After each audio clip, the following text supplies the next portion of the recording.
Well, hello. Welcome, ladies and gentlemen. Welcome, NoleFam, to another episode of the Novak Weekly Podcast. I'm your host, Marko Milenković.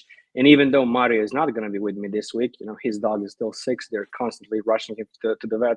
Hopefully, the dog will recover soon. We're still going to have a good show because we'll talk about that interview Novak did on 60 Minutes, Novak and Rafa's rivalry, what can we expect from both of them in 2024, and so much more. As you can see, I have a guest tonight. He's one of the biggest Rafa fans online joining me right now. So Swish, welcome, man, and thanks for agreeing to come on the pod. I wouldn't say one of the biggest. I think you pay me a compliment there, but thanks for having me on. I don't know if I'm. Go with it. Hopefully, I'm welcomed by everybody watching. I feel like I'm kind of in foreign territory. Yeah. We are treading waters right now, uncharted territories. But for both you and me, trust me, we'll see how we'll see the response of the watchers or listeners. Yeah, there are a few jokes with some of the Rafa fans that I speak to that I'm kind of going behind enemy lines to like sabotage NoleFam from in secret. Come on, really? Yeah, I promise that's not going to happen. Yeah, no, it's not. Listen, it takes courage to come a Novak related podcast as a huge Rafa fan. But first of all, let me ask you, how are you? How's life in London? And most importantly, how, why, and when did you become a Rafa fan? Well, I wouldn't know about London because I'm actually based near Manchester in the north. Oh, sorry, I missed. No, it's all right, but it's I mean, it's all the same. London's similar to Manchester, a bit more diverse, a bit bigger. The weather is a bit bigger. The weather's horrific all year, so that's yeah. Now, a kind of a bit of background on my story. So I was actually I won't say a huge Andy Murray fan, but I was an Andy Murray fan in the day when I was a kid.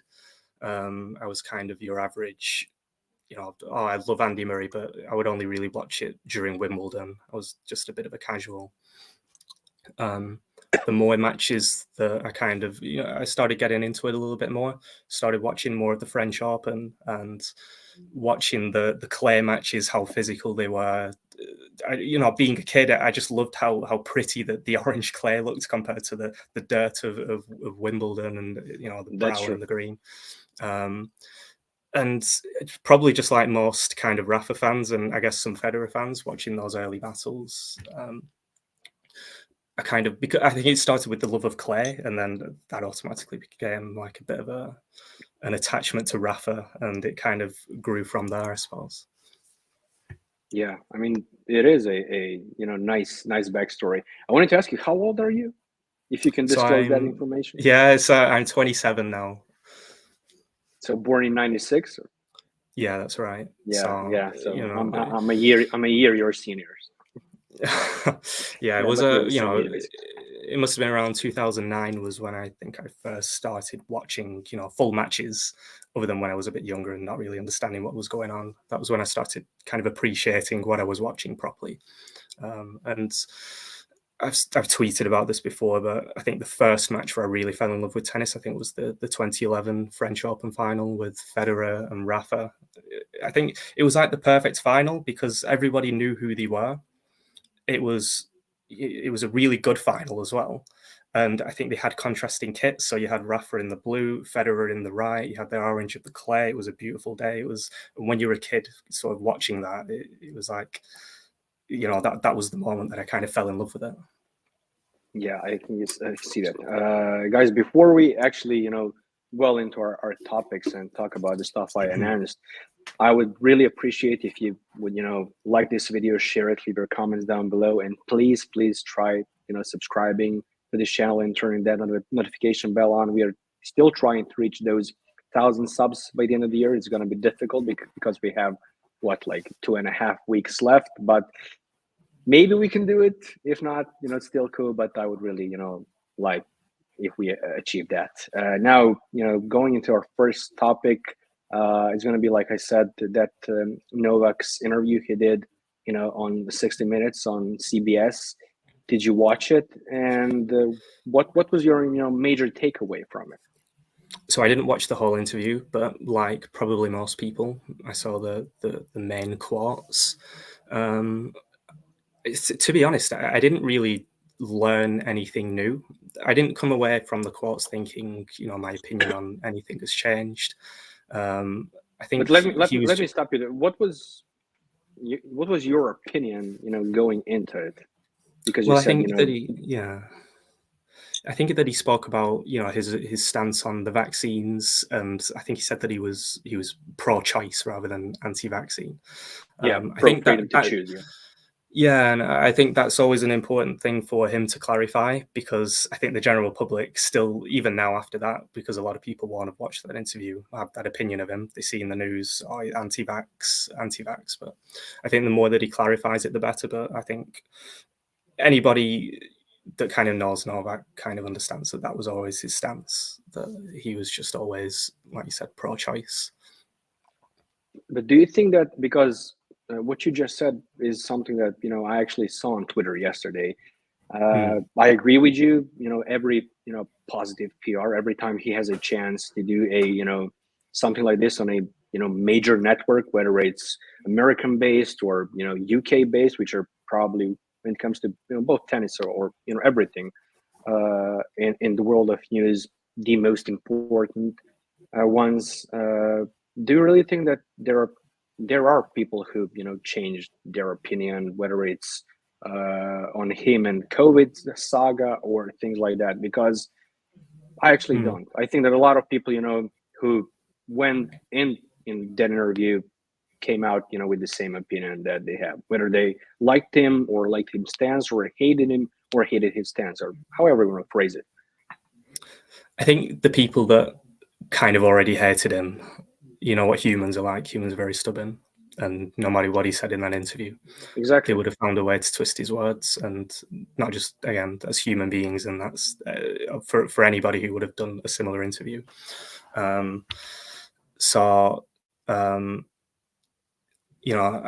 think that it won't have changed people's opinions, but I think anybody who was a bit more of a casual, that was maybe less informed, because a lot of people get their information from the news that maybe don't follow tennis closely. If they happen to stumble across the interview, I think they're the people that maybe would have had their minds changed. So I think it's maybe a bit 50-50. It just depends on, I suppose, the person's mindset who was watching it. Do you think that it's actually possible to change people's perspective? Because what I've learned from my personal experience and reading about how media and propaganda works is there are two major things. First one is what you say first is the most important thing, and the second thing is that you need to repeat that hundreds and thousands of times, and people will believe in it. So no matter how much you fight after it, it's still not going to be the same, because people heard that and heard it from multiple sources, multiple people, multiple times, and it's embedded in their brain. And no matter what you do, say, or whatever, it's not going to change their opinion. I agree with that. I think that, again, it depends on the person, but I don't think it's possible to change certain people's opinions.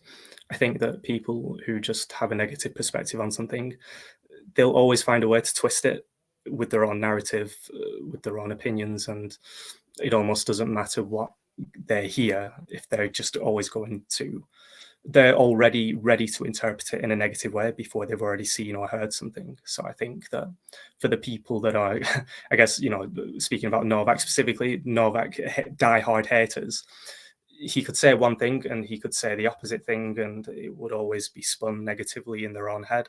So to answer the question, is it possible to change their opinions? I really don't think it is. I think they almost make it their own personality to find something to love and to find something to hate. It's almost like a hobby for certain people.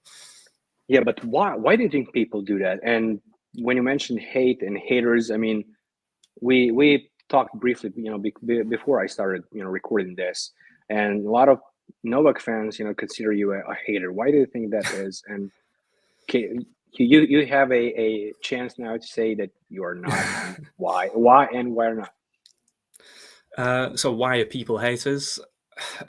That's a difficult one to answer. I think that a lot of people just have this victim mindset where no matter what they hear, they have to feel like that they're being attacked, or the thing that they've been affiliated with is being attacked. So it's a bit of a victim pack mentality.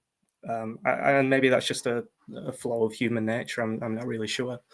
And I think it's for that similar reason that I think no matter what I tweet, I think there are certain people who are always going to say, it's a backhanded compliment, or he's only saying this because he wants people to think this. And I think there's just always sort of reasons or excuses. Me personally, contrary to popular belief, I'm obviously not a Novak hater. I really like the guy, actually, which is very, very difficult for me to do. I made a jokey tweet, actually, a couple of weeks ago. I said that me not being a Novak hater is one of my greatest achievements because of I do that the same with Leo Messi. Yeah. It's difficult, but I think it's just social media. You just kind of brush it off. You don't take anything seriously. You don't really know who's trolling, who's having a bad day, who's serious about what they're talking about. But again, it's this whole thing of feeling like you have to pick a side and you have to belong to a certain pack, where you can only like one thing, and if you support the other side, you're against us. When my personal view has always been, it's always about the tennis. So for me and Rafa, I love the tennis, and that's why I kind of started following him. I respect him as a human being on and off court, so that definitely helped me sort of warm towards him. And Novak's got a very different personality. He's sort of the opposite. And he definitely had a bit of a bad reputation in his early career, when he was definitely a little bit more arrogant. But I think that's why I kind of respect him, because his personality has always been built around self-confidence and believing that, I'm the champion, I'm the greatest player, and I'm going to win this. And that's sort of why I like him. Why do you think people confuse that? I mean, self-confidence and confidence in general with, arrogance, because I feel like I can, sense, receive arrogance. I see that all the time, whether it's, in football or in the NBA. There's some guy, coming into the league and saying, I think it was last year. I don't know how much you follow basketball or NBA, but I'll just give you a quick example. Last year's number 2 pick, Chet Holmgren, basically did an interview in the preseason before he injured himself and missed the entire season, saying, I'll be, I can't remember exactly what he was asked or something like that, but he said something along the lines, I'm going to be the best player in like 2 months. And that to me is, arrogance, or he's just being stupid. For Novak, to say after he, won, titles after titles and, Grand Slams and whatever, that, I believe in myself, I am the champion, I want to be the best, I will be the best. That to me is not arrogance. And media portrayal of him, and again, something that we talked about briefly before we start recording this, you cannot say that hasn't been, against him. Would you agree with that? Yeah, so we'll come into the arrogant side of things.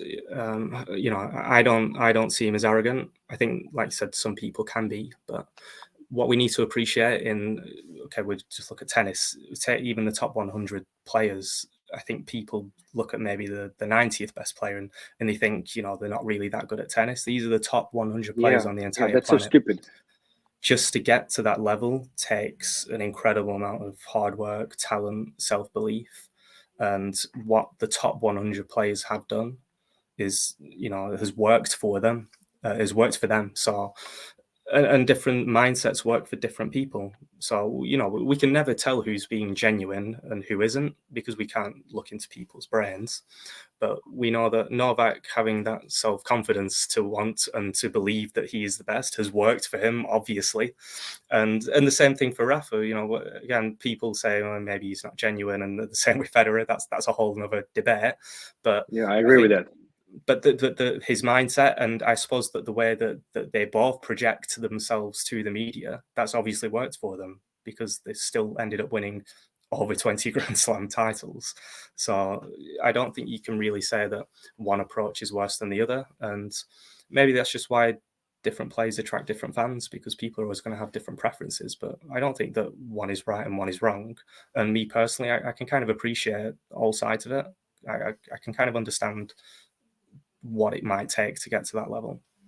Yeah, that's actually true, and I agree with that. But I wanted to ask you. Listen, I had NoleFams previous in the pod. We talked about them, Yeah. Puneet and Pavi. They're huge NoleFams, and I love them a lot. And they're both based in the UK, same as you. And I asked them about whatever you want to call them, British or Western or whatever, Novak narratives. I want to ask you, as a Rafa fan, how do you see that? Because I fully believe in that. I can give you multiple reasons behind it, but I want to hear your perspective and why do you think that is the case? So, with me personally, the people that I've met that are tennis fans, I have met very, very few people that like Novak Djoković. Now, I don't know a lot of people that, really hate him, but whenever I've asked an opinion, what do you think of Djoković? It's always, I don't really like him for the obvious reasons, or he comes across as a bit arrogant or like he's angry, he smashes rackets. And maybe that's the whole British thing of, we're all polite, we're calm, and we see somebody shouting and it's, Yeah, that is true, actually. And in the media, again, and it probably goes for all, at least Western media, that if somebody does something good, you're not going to hear about it. But as soon as somebody does something like smash a racket, that's going to be in the news. And, Rafa and Roger, they haven't really done things, like smashing rackets and those things don't get amplified. So I guess the natural perception of them is that, oh, well, because I haven't heard about them, they must conduct themselves very well on the court, whether they do or they don't. Again, that's somebody else's opinion. But with Novak, the things, because he is more animated on the court, he is more emotional, and those things get blown up in the media. And that does feed down to fans. And most fans in the UK are quite casual. They are just Wimbledon watchers. So the things that they see and hear about Novak aren't necessarily the tennis. They aren't the things that they do off the court, because they're not the things that they're reading about. They're just seeing the headlines of he smashed a racket in the Wimbledon final. And then it's, oh God, I don't like that guy. But do you think that's the case, let's say, for the entire nation, or is, age dependent? Because I don't know if you saw this video. It was from I can't remember if it was last year's, maybe even this year. Sorry, it was one of this year's or last year's Wimbledon final. There was this guy who's doing TikToks or Instagram reels, and he was asking people, watchers, basically people attending Wimbledon, whether they like or dislike Novak, and do they think he is a GOAT or he's not. And most of the older people, like 45, 50 plus, said they don't like him. They don't like him as a person. They didn't give up any reasons. They love Roger and Rafa because they're graceful and things like that. But most of the younger folks, those are the same things that I hear about. Yeah. Exactly. Most of the younger folks, people our age or even younger, they were like, he's the GOAT. I love him and things like that. So do you think that's actually the case, or that was the case in this particular thing? No, I think I've observed that similar thing. Older people, do tend to kind of, maybe it's just because I guess when you are older, naturally your personality is a bit more relaxed and calm, and when something conflicts with that, I don't think they really like it. But that's been my experience too. And maybe it's not a UK thing, maybe it's just a whole Western thing, maybe it's an age thing as well. But yeah, and I think that older people especially, they're not on social media like we are. Again, they're getting their news from BBC News or the newspaper. Sky. So they are seeing those big headlines. Whereas, people say bad things about social media, and as long as you use it responsibly and smartly, it's the perfect source for information and news. And we on social media see everything that Novak does and says. Everything feeds through pretty much instantly from people always sifting through news. So I think that younger people are just a bit more switched on to what's going on in the world. So I think they're a little less sort of ignorant to all the smaller things. What if you could describe Novak in one word? What would that word be? That's a good question. Determined. That's perfect. Honestly, I think I would use authentic, but determined is probably even more suitable. Honestly. Yeah, no, I agree with that, with your word as well. But I think that because the word determined reflects his play style, and I think it reflects his personality as well.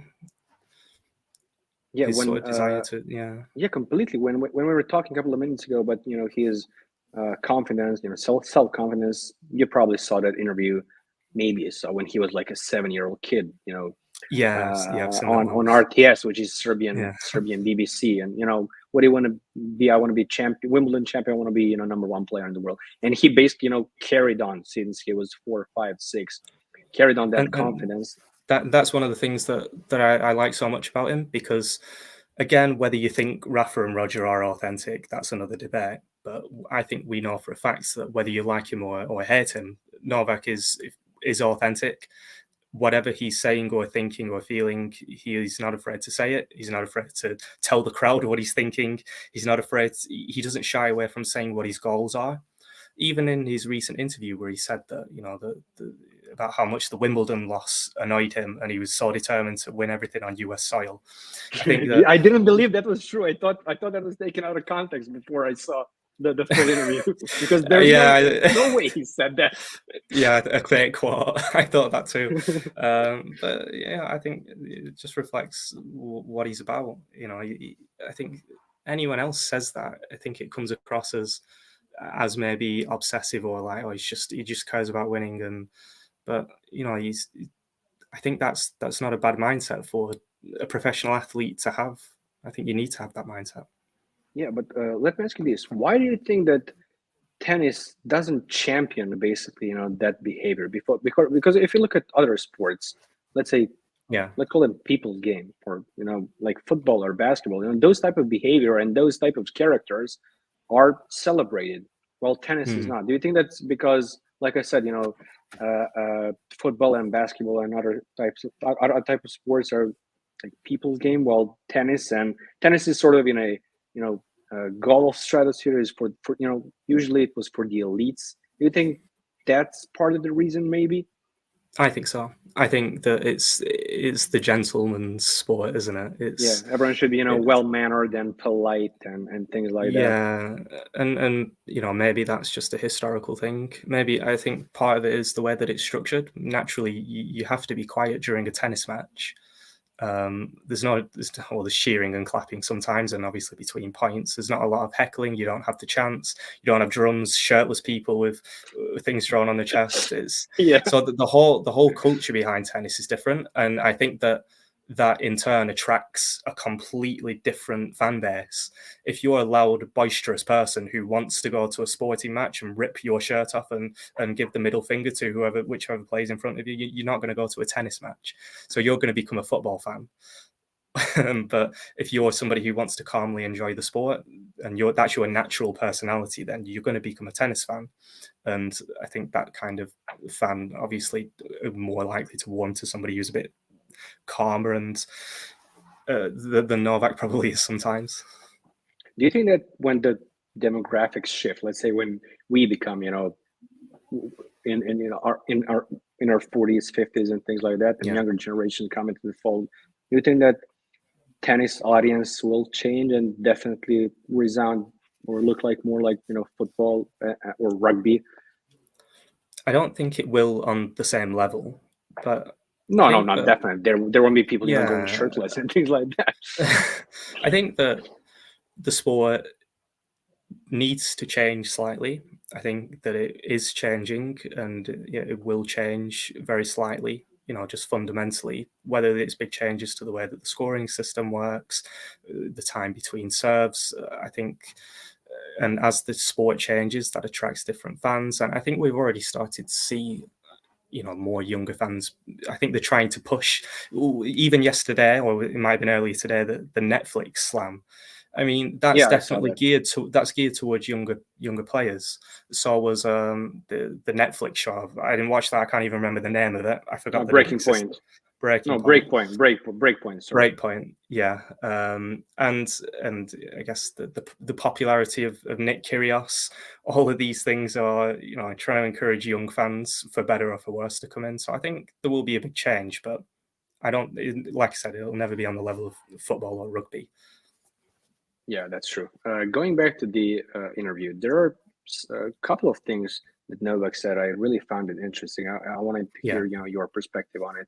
So when John Werdheim, who conducted this interview for 60 minutes, asked him about part of his tactics and looking for weaknesses, he said, I'm quoting him, even though there is no physical contact in tennis, there's still a lot of eye contact. When we are changing ends, when we're sitting on the bench, and then the big screen shows him how he drinks his water, and then I'm looking at him, how is he drinking his water? Is he sweating more than usual? Is he breathing deeply or not deeply? And then I look how he's communicating with his team. You have all these different elements that are in play that really affect the performance and the game itself. What do you think on that? I agree with that. I think tennis is as much of a mental game as it is a physical game. So again, sometimes hard to tell what's going on in Rafa's mind. But I think Novak spoke in the interview about that he felt intimidated during the That was going to be my next question. And well, I guess it links in quite well. So no matter what you think about Rafa, he's not doing that to warm up. He's a professional athlete. Nobody gets warmed by a few sprints in the tunnel and doing a few jumps. I think he does that as part of his own routines, for his own mental sake. But that leads into the same point: is those routines are what prepares him mentally. If it intimidates the other opponent, great, that gives him an edge. And I think that the more that you win and the more time that you spend on court, I think the more comfortable you are, the more recognizable your routines are. So when, again, it's the Novak Weekly Podcast, but using Rafa as another example, the little things like rearranging the bottles. Yeah, I find it fascinating and a little bit creepy, I'm not going to lie. I like it. It's quirky. I like it. But I think, if you're a young player and you're playing Rafa and you're intimidated, you see him doing the bottles, I think even that would make me nervous, because I think it would set in my mind that, okay, I'm about to play like Rafael Nadal. I'm about to get destroyed. But when he was first coming on tour, it was probably what is he doing? Why is he doing that with his bottles? So I think that you build up all these little things that you do, the way that you look at somebody, the way that you drink water, and I think that you build up that aura, and you also learn sort of what can I do to sort of intimidate my opponent. So I think it's just a thing that you build up as you get more experience. Yeah, I mean, neither of us, watched that Netflix's TV show Breakpoint, but we both probably saw that video that went viral. I think it was from the 2022 French Open final when Rafa played against Casper Ruud, and basically what I saw from that 2 minutes footage, Casper Ruud looked scared because of all of Rafa's jumping around and hitting the racket and things like that. Honestly, you can see that he's like when are we entering the court? I can't stand this. I think again, I don't think it was, oh my God, there's something going on behind my shoulder, Rafa's there, I'm scared, because he's there.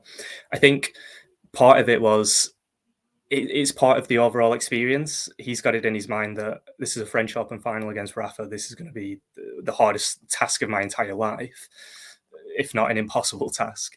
And then the more of these familiar things, he's a Rafa fan himself.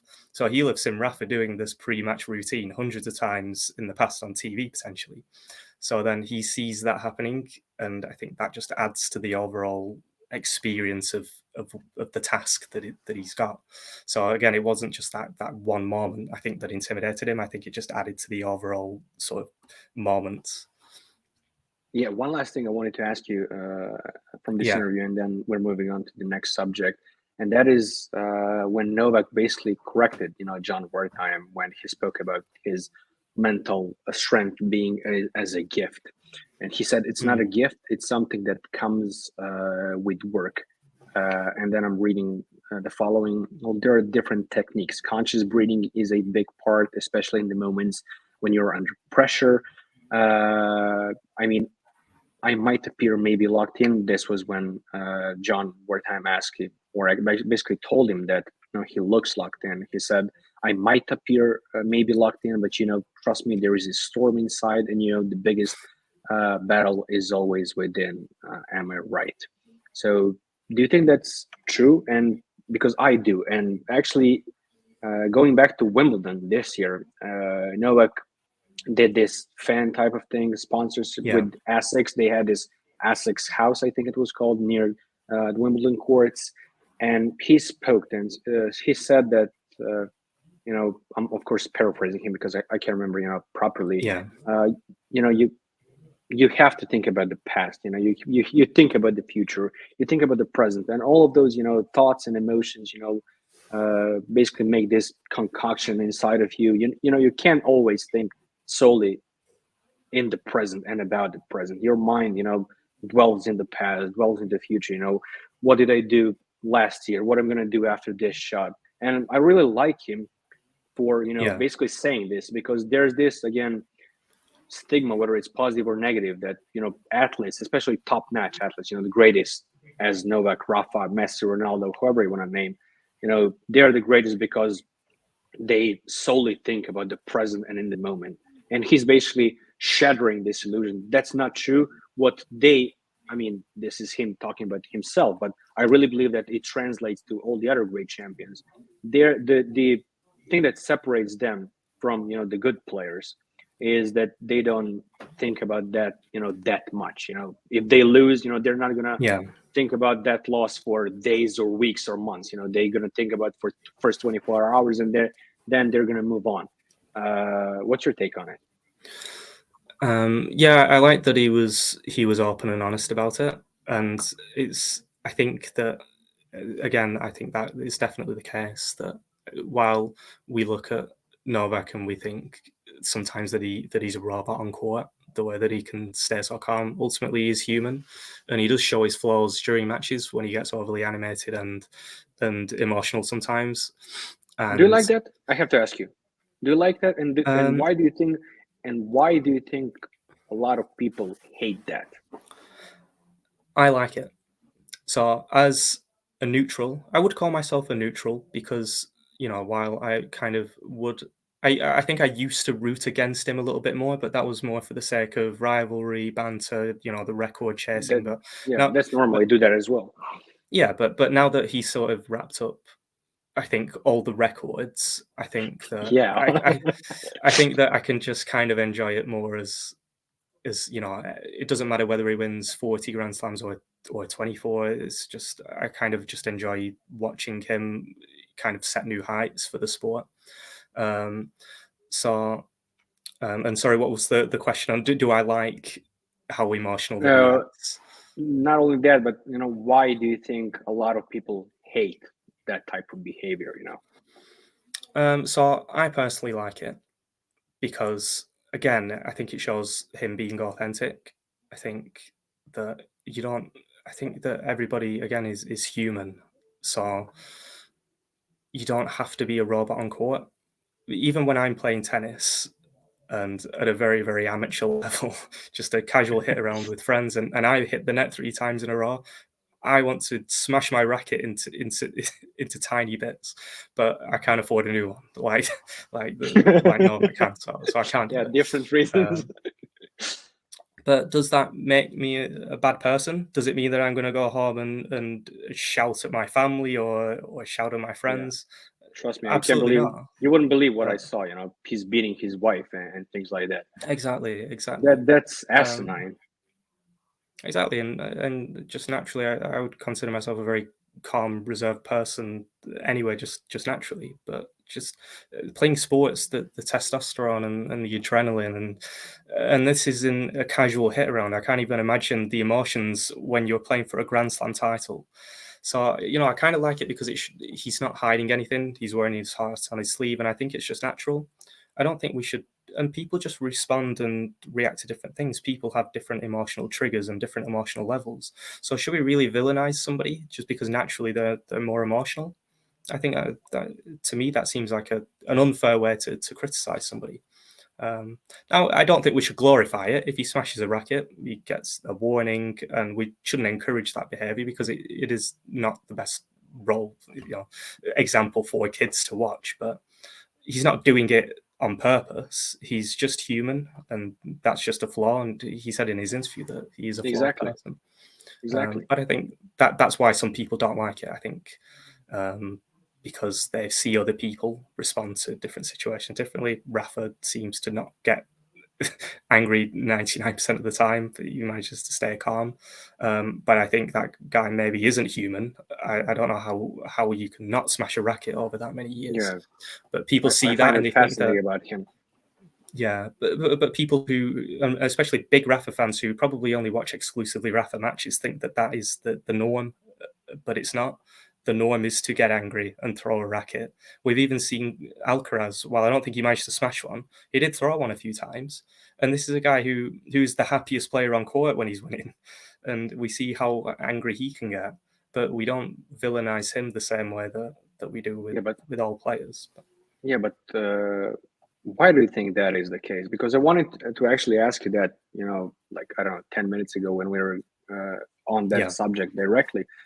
Going back to media's portrayal of Novak or anti-Novak narratives and things like that, we said that how bad quote unquote bad things are amplified while the good things that he does are not being reported or shown. Carl, again, it's something that NoleFam has pointed out a lot on Twitter this year, and it is type of hypocrisy listen. I've been known both on Twitter and here that I love Carlos Alcaraz.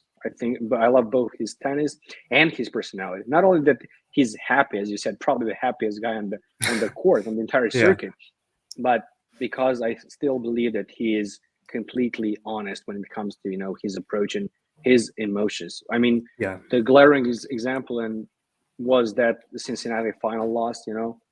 Basically when he lost and he was crying on the bench and the big screen showed him, and he was kind of smiled. My heart melted at that point, honestly. But why do you think, and I can understand, Rafa and Roger, they again have been present for 20-25 years and have been media darlings during that time.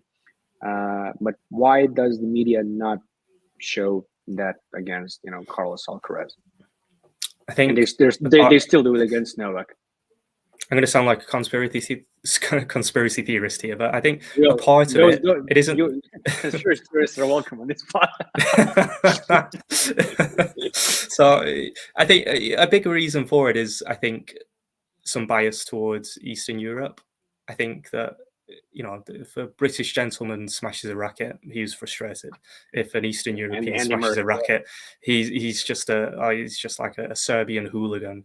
So I think things do get amplified for that reason. I think, again, he built up an early, not so great reputation in his early years, and he's worked very hard, and it's taken a long time to kind of turn that around. And again, I think it's the whole thing of that. Again, I don't think he's a bad example, but he is more emotional than other players. And like I said, that just because you only see the negative stuff. While Alcaraz, he did have some moments where he threw a racket and he got mad and he got emotional. I could probably count on one hand the amount of times that it happened this year. One other thing I wanted to ask you is, again, about Novak and his approach, how you want to call it, with to the media or with the media. Sorry for my bad grammar. In the last couple of years, some of the things that I basically hated about his team, his PR team was basically, I felt it was non-existent. He wasn't doing 60 Minutes on CBS. He wasn't appearing on Ballon d'Or gala and attending Rugby World Cups, which are all PR moves, good PR moves, and that's fine. That's something that every great athlete should have. He was quiet. He was allowing, and his team for people, media. However, you remember that Australian Open saga. It was Piers Morgan, Howard Stern. Everyone was calling him arrogant clown, whatever Yeah. name in the book you want to mention. And there was no response from his team. I feel like after that whole experience that he talked multiple times during Australia, he basically changed. And a lot of people, a lot of Nole fans don't like that. And Andrea Petković actually spoke about it a couple of weeks ago, that he embraced his villain mode while finally having a proper PR team, which is giving him, the things that I already mentioned. So what do you think about that? I think, I used to quite often not criticize him, but criticize his PR or lack of PR and say, this isn't good for his PR, this isn't that. And then, a couple of people raised some good points to me that kind of changed my opinion on this, that it doesn't really matter. Like, does it? It doesn't. And I don't know what Novak's opinion on that would be, but I think whether he has good PR or bad PR, I think that I don't think any of that matters, because he has a very sort of loyal, dedicated fan base that is a very big fan base. He's not unpopular like a lot of people like to suggest. Yeah, I think one of the biggest myths in the sports world. Yeah, he absolutely is polarizing. Whether you agree with that he should be or not. So he has a lot of haters. But one of the reasons why I love him. Yeah, but he also has a lot of fans, and I don't think people sort of appreciate that. So, the people that dislike him or hate him, it doesn't matter what they think about him, because he's got his loyal fan base there already. So, just scoring some PR points so that Piers Morgan doesn't say bad things about you, or Howard Stern. I don't think that, my opinion is, I don't think that he's really cares about them, and that's maybe why he's embraced his inner villain a little bit more. And I think it has been good for him, because it's made him, at least from my perspective, a little bit more authentic. I love the whole thing with Ben Shelton. I know that he was criticised, the celebration. Was it petty? Was it childish? Of course it was. I think anyone that says no, I think it absolutely was. He knew what he was doing. Even in his press conference, I think he made a sarcastic comment and a smile, but I still loved it, because ultimately tennis is entertainment. So, I think that it's kind of maybe won over a lot of people that were maybe a bit more neutral on him, because they've seen that, what this guy can sort of, he doesn't take himself all too seriously all the time. He's not just a robot. He's human, and he can sort of bite back at players. It isn't just about trying to score PR points, which is maybe been the perspective on him in past years, where he's tried too hard to get people to like him. And then now I think he's just past that, and he's just being himself. How do you think his legacy will grow in the upcoming years, in terms of, PR, media, fan popularity, whatever? I think it'll grow.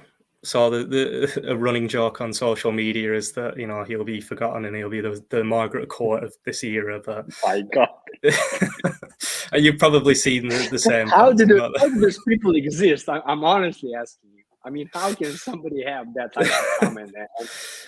Insane.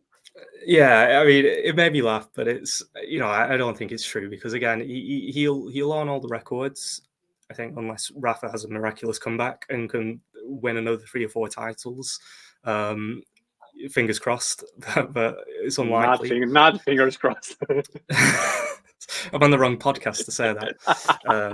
So, he's going to have, from a tennis perspective, he's going to have all the records, and he's going to have the stats. He's going to appear green in all the spreadsheets. So, he's going to be seen as the greatest from a statistical standpoint. And I think that all of the off-court things that people don't like about him, I think those are the things that get forgotten about, that will be forgotten about, because nobody's sitting here. I know social media wasn't a thing when, say, Pete Sampras was playing, and I'm a bit too young to really have watched a lot of Pete Sampras matches, but I'm sure he said a lot of salty things in press conferences. He probably broke a few rackets and said a few things he shouldn't have done. But when was the last time you heard anything negative about Pete Sampras on any media outlet? Never. So in 20 years, we're not going to be talking about, do you remember, I don't like Djoković 20 years ago because he hung up the phone on Ben Shelton. People aren't going to be talking about those things. They're just going to be looking at the records and the numbers. And I think those are the things that will matter the most for his legacy. But when we're talking about legacy and off the court stuff, and especially when you said, statistically, because that's a new narrative that I hate, really, because Novak is seen as the GOAT solely based on statistics. And if you take a look at boxing, or lists of the greatest athlete of all time, there's always Muhammad Ali. If we take a look at the record books and achievements, Muhammad Ali is not the greatest boxer of all time. The reason why he's considered is because of his off the court antics and stuff, because of not wanting to be drafted for the Vietnam War and fighting for rights for the African Americans in the US and civil rights movement and things like that. When we take a look at Novak, and listen, first day when that happened in Australia last year, I compared him to Muhammad Ali. Of course, Muhammad Ali went through a lot more serious trouble than Novak did. But again, if you take a look at, first of all, that whole saga that Novak went through, Australia and being villainized, which again he spoke about. Basically, he was declared the villain of the world.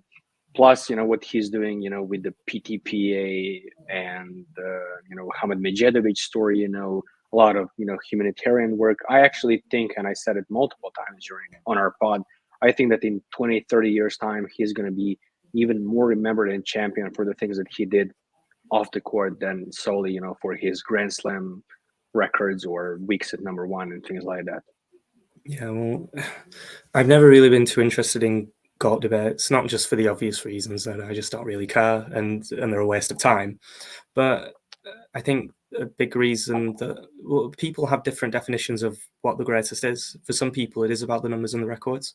For some people, it's about popularity. For some people, it's off-court things, and that's why we have these GOAT debates in different sports. That's why people think Ali's the GOAT, and the whole Jordan versus LeBron thing. People have different criteria. Some of it is bias, some of it isn't.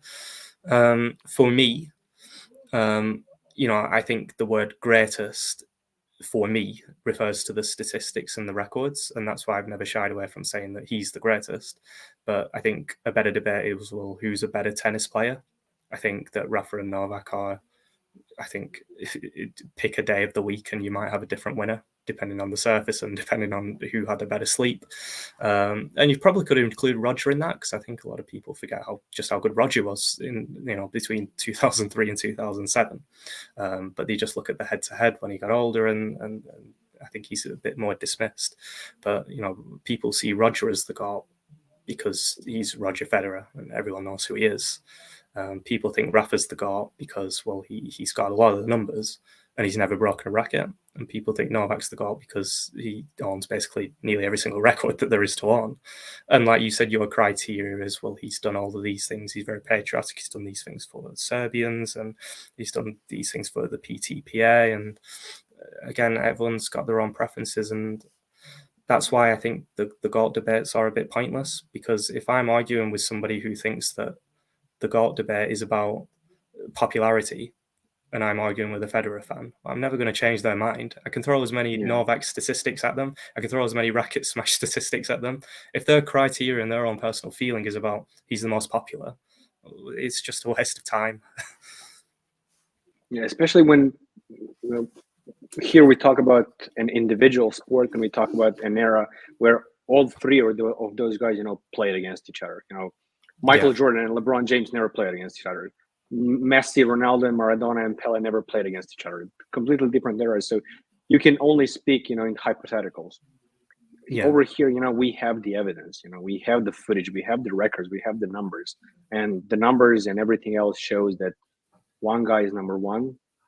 And that is and I think, but that's why I wanted to ask, would you be willing to say, or who do you think the GOAT is? Because listen, I don't have a problem whether it's a Rafa fan or Roger fan. If it's a huge fan, if it's Rafa, Roger, or his or her idol, to be able not to admit that Novak is the GOAT. Because as I told you, I am experiencing something like that with Messi and Ronaldo debate.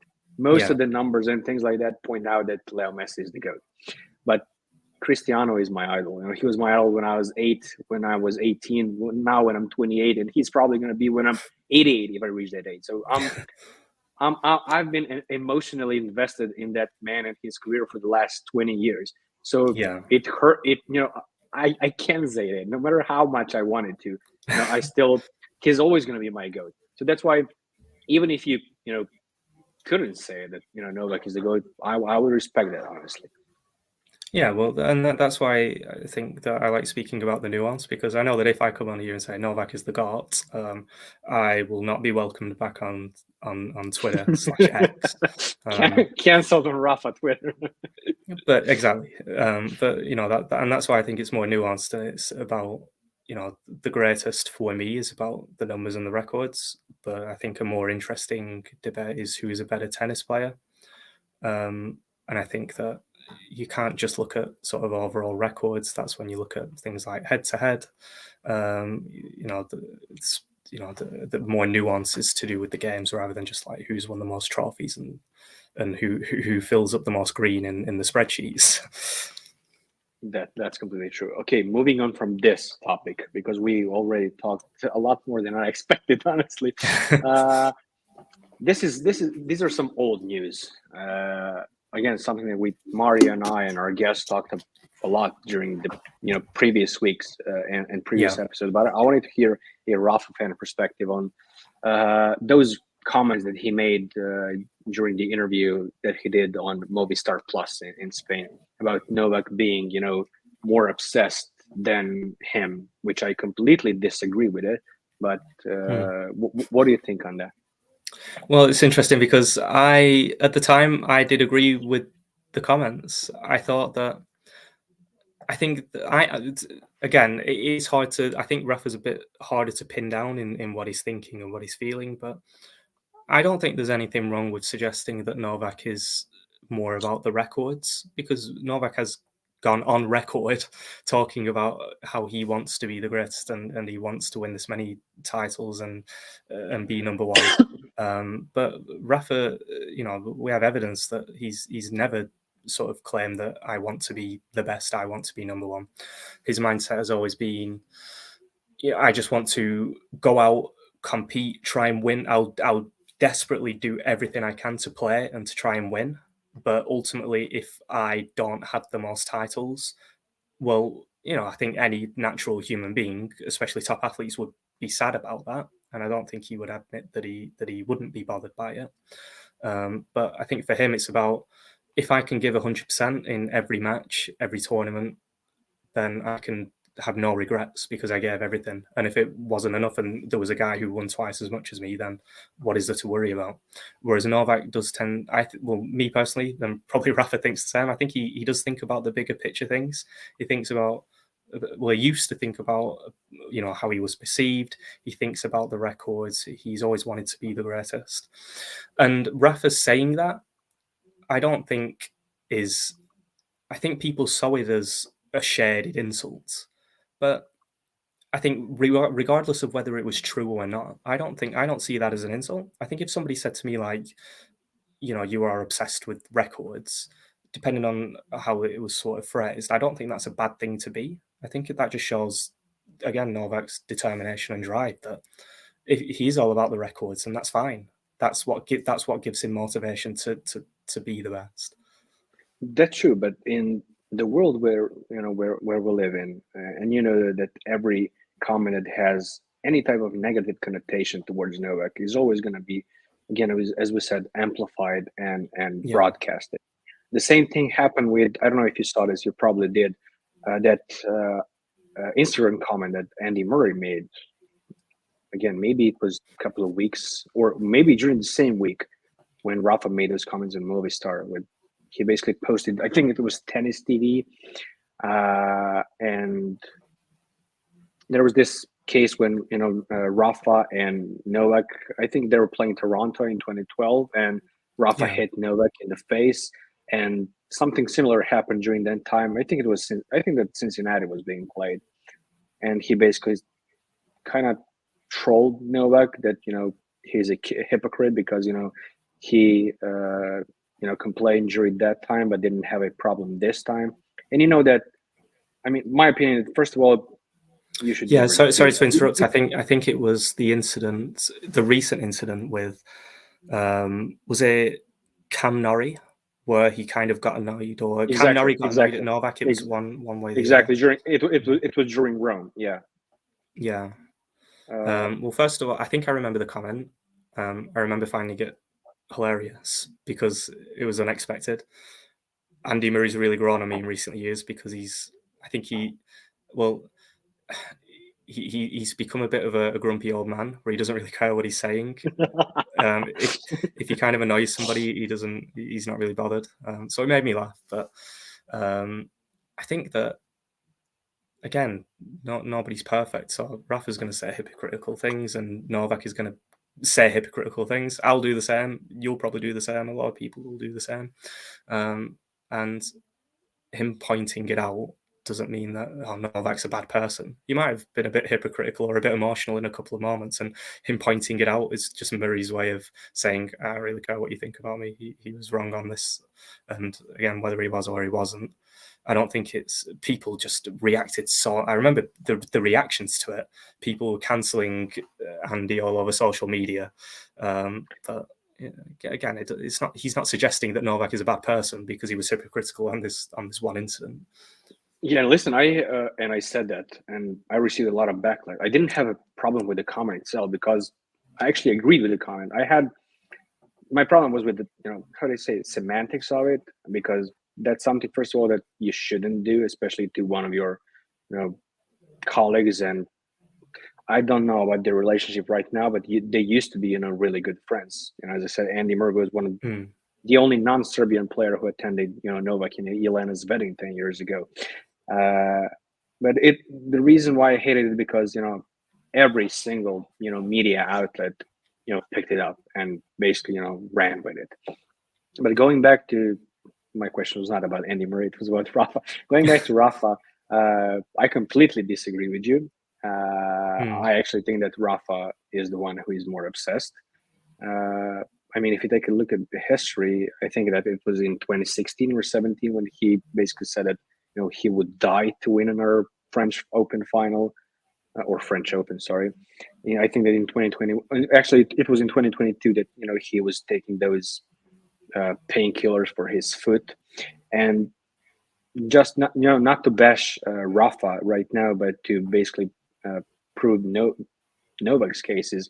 How can you call someone obsessed when he was basically willing not to play Grand Slams in order to not take the vaccine, not take the vaccine, or have his way? Because he said, you remember that BBC interview he did, when the interviewer was basically bamboozled on why Novak, because of the principles of decision making on his body. So he was willing to miss, and he did miss a couple of them, in order he was basically kind of jeopardizing his whole career because of his beliefs and principles. So that's the number one thing that I have to point out when it comes to Novak's case in this whole who's obsessed or who's not. What do you think? Yeah, I think they're fair comments. I think that leads on to me, because I think, let's take the foot injections situation. I think, again, my opinion, I think that's more about him doing everything possible to play and to try to win. But I don't think he's thinking, I need to win this so I can take a 2-slam lead over Novak. Maybe he was. I mean, we can never know for sure. But again, so it's just my opinion. I think that he's thinking, I really want to win this title because I want to win as much as possible. I want to do everything that I possibly can do. And if Novak wins more than me, then so be it. And in Novak's case, with the whole Australia vaccine thing, I think that he still is obsessed with the records, but in his credit, his beliefs and convictions are stronger than that obsession. But I don't think that means that his obsession isn't strong either. I think you have to be obsessed to be that successful. But so I think but again, his stance on freedom of choice was probably just a little bit stronger in that moment. Yeah, but why? I have to ask you this: why mention Novak at all? Because the question was not asked, who is more obsessed, you or Novak? Basically, if I remember correctly, the reporter was asking him. Actually, I can't remember what the reporter was asking him, but it was basically Rafa was saying, yes, you can be obsessed, if you don't have the record when it comes to major tally or things like that. He said, yeah, you can. Let's take a look at Novak. He and again, what you and I talked about, that he Rafa thinks that Novak would be or is more obsessed and would I don't know how to phrase this. Would not take. But why would he bring up Novak if he didn't? Because the question wasn't about Novak. Why would he bring up Novak in that situation? That's what I'm asking you. Why? I think that regardless of who's the most obsessed, and I think that just because it might not be his primary motivation to beat Novak on the record slam list, again, in my opinion, I think it's still a big factor. I think that him not talking about Novak would just be pretending, because like we see with fans, everything is Rafa versus Novak, and for Federer in the mix as well. For these guys, he'll still think about Novak every single day, like Novak will be thinking about Rafa every time that he is playing for a tournament. That's true. But it doesn't have to mean that is the sort of ultimate motivation. I think it's like the elephant in the room, isn't it? You're talking about Grand Slam titles and Novak's winning everything, and regardless of who is actually his biggest rival, Federer or Novak, it's still a significant sort of part of his career and a part of his story as a player. So I don't think there's anything wrong with him mentioning it, and I think that him talking about Novak, even if he isn't asked directly about it, I don't think there's any problem with that. It's for the same reasons that Novak will bring up Rafa in interviews. I don't think that just means that he's obsessed with beating Rafa's records. But I think it's just natural. Yeah, I mean, he came back a couple of days after and did an interview with Diario As, where he said that Novak is basically the best in history if we take a look at the numbers and record books. And yeah, I completely agree with it. He has a point over there. What do you think their relationship is right now? What do you think their rivalry stands at this point in time? I mean, it was interesting because obviously in the early careers, I think that they were a little bit more different than what they are now. But that was when they seemed to be a bit friendlier. Now, I don't think they were ever like best friends. No, but they were friends. Yeah, they were friends. We've got pictures. They played doubles together. You don't play doubles with somebody that you dislike. No. So to me, it's interesting that they kind of. I think there is a bit of frostiness there. It's hard to pinpoint a reason because it's been more of a gradual thing. I think I agree with Novak in the sense that it is hard to be friends with somebody you are direct rivals with. People will point to Rafa and Roger as an example of them saying, well, no, that's not true because they could be friends. And I think that is an absolute exception to the rule, because you look across every sport, how many times have rivals been like really close friends? It doesn't really happen, very rarely. So I think that's just an absolute exception. I think Novak's right that you can't really be best friends with the rivals. I do think that I don't think necessarily the comments that Rafa made in Australia 2022 was a direct factor of this, but I think that Rafa was always had a completely opposite stance to Novak on the vaccine in general. I think that maybe caused a little bit of a bit more division as well. But looking longer term, I would like to see them be friends because I don't think they're that dissimilar. I think the way that they approach tennis is different, but I think in their personality, I don't see like a huge gulf between them.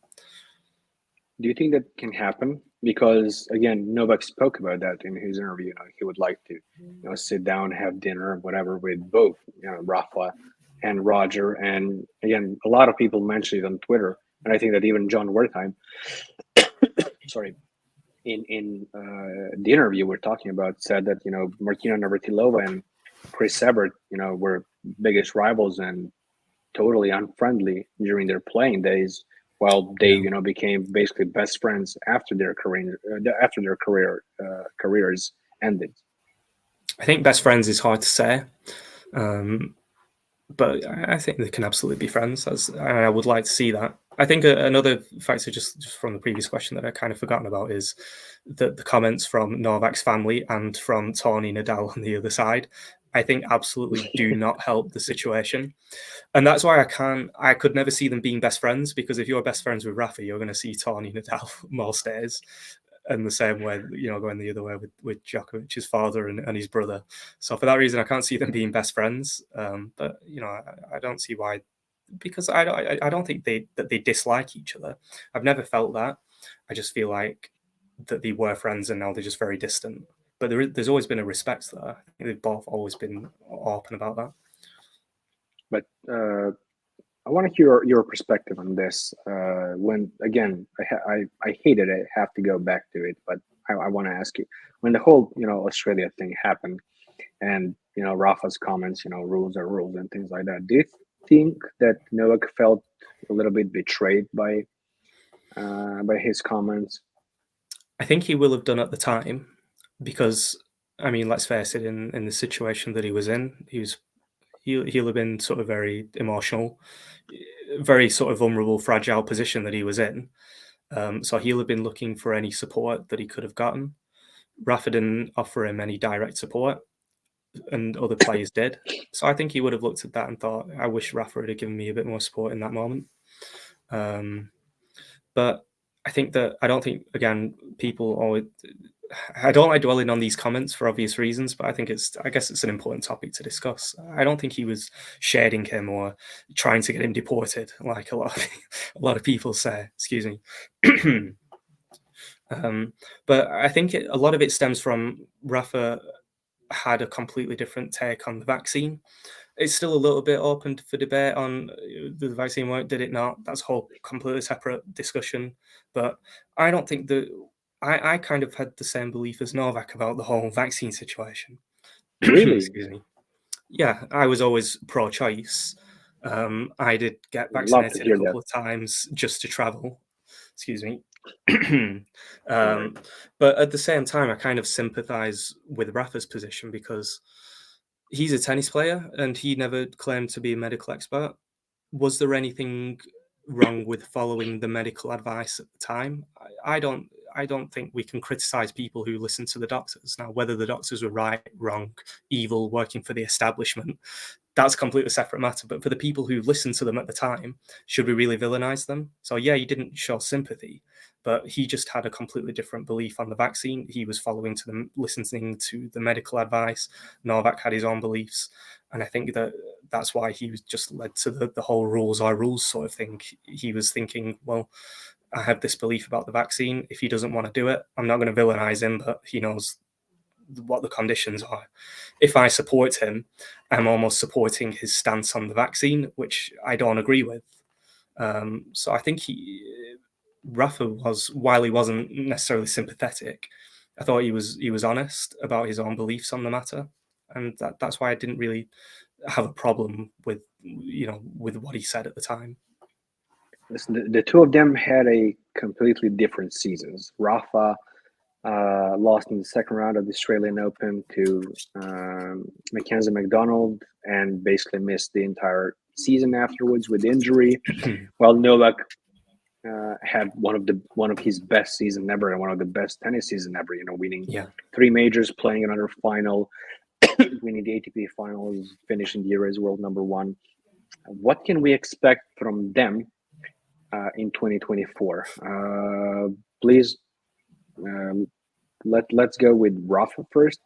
What do you think that he'll manage to achieve in 2024, if any, and will the next season be his last on the tour? Because he mentioned that a couple of times during early springtime, summertime, when he announced that he'll be missing French Open and Wimbledon and things like that. Well, I think that there's going to be a whole section of fans that are going to want me to say he's winning the the career, the calendar Grand Slam. There's another section of fans that are going to want me to be sort of honest and realistic about the expectations. But just before I jump into that, I guess to address the whole retirement comments, because this is something that rubs people the wrong way, because he says, he does say it often, I think this could be my last tournament. My opinion on this is that I think that he doesn't do it I don't think he's lying. I think these are his personal beliefs at the time. I think he says these things to take pressure off himself mentally, because maybe which is fine. Just for his own sake. I think if he can convince himself that, that I'm going out there with no expectations, I'm just going to play freely, that to him might help him. And I think he's kind of always approached it that way, that the result is what it is. If I give 100%, we'll see what happens. So, I've always looked at it as, well, if he comes back and he manages to stay relatively fit, there'd be no reason for him to retire, unless he goes out and he's losing every single match. Then it would be a different discussion. So as for his expectations, I'm quite optimistic, because one comment that Rafa made, I can't remember when, some time ago, he said, and this always stuck with me, he said that all players are injured all the time. It's just dependent on what the severity of the injuries and how you actually manage them. So unless it's, obviously there's a big break, players are always managing small injuries and discomforts here and there. Now, Rafa, he has had some big injuries, but a lot of his issues are small problems. When he had his hip injury, he said that was actually a long-standing problem that had been bothering him for some time before it just completely went. So the reason why I'm optimistic is because he's had a year off. So it isn't just the hip that's recovered. Hopefully his foot is a lot better. Any other issues and muscle problems, the problem with his abs, I think he's going to come back 100% healthy. The biggest question is, well, he is a year older and he's not really played for a year. So, I think it's going to take some time for him to build it back up. Brisbane's going to be interesting. I think he needs to scrape through a couple of early matches to get more matches and more playing. So it's impossible to really tell, because I think he'll be fine physically for some time, but we just can't really predict if and when he's just going to have a big injury. His hip could go again. He could, injure his knees. Anything could happen. And that's more likely to happen when you get older as well. So, is he going to play a full calendar and win everything? Probably not. But I think that he is going to stay relatively healthy, unless, a bad one-off injury hopefully doesn't happen. What do you think of many people basically writing him off and saying, he's washed and things like that? Because if I learned one thing in tennis, that you never count Rafa Nadal out, especially on clay. I'll have to look and see how, he looks like, how he plays during, that, early year period, Australian Open and, the American Tour, Indian Wells, Miami. But when it comes to clay, if he plays well, he doesn't have to win anything or even play the final. But if he stays healthy and, reaches, the second weeks of the Australian Open and is competitive, I would honestly still consider him the favorite for Roland Garros, honestly, because I never said this. I didn't have the chance to say it in, on any of our, previous pods. I think that Rafa's Roland Garros achievements, so his 14 titles, and he lost, I think, just 3 matches in 20 years, might be the greatest achievements in sports history. I never saw a level of dominance for one tournament or whatever that is close to that. I mean, Novak. I hope you don't edit that out. No, I won't. Listen, I do what I want to do. I say what I want to say, and that's always it's always been like that. It's always going to be like that. Novak is my GOAT. He's always going to be my GOAT. He has some astounding records. I don't even need to mention them, but 14 titles and one at one single tournament. And I can't remember his record, but I think I saw a couple of weeks ago it was well, let's count it out. It was 98-3 or something like that, maybe even higher.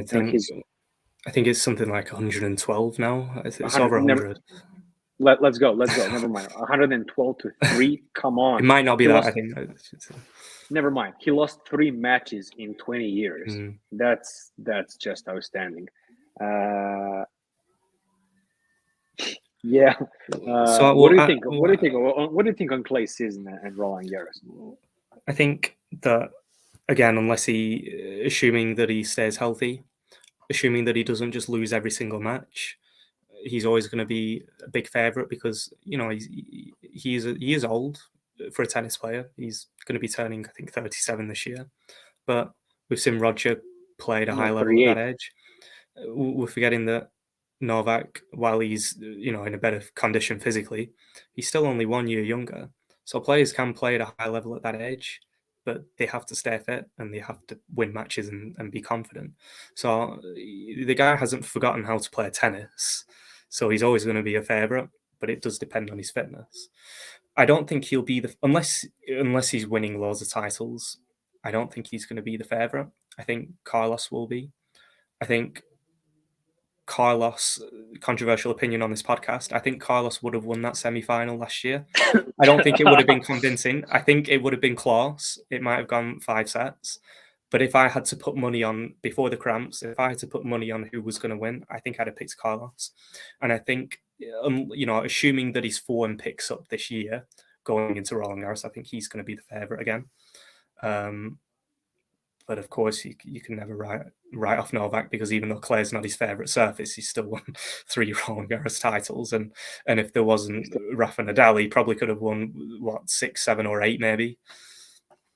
Do you think that he's the second greatest clay player of all time, or would you go with Bjorn Borg? I would go with Bjorn Borg, but again, I'd be lying if I said that I've sat and watched loads of Bjorn Borg matches. So I'm kind of going off stats and records. There was an interesting debate that I kind of raised that who's a better player, Djoković or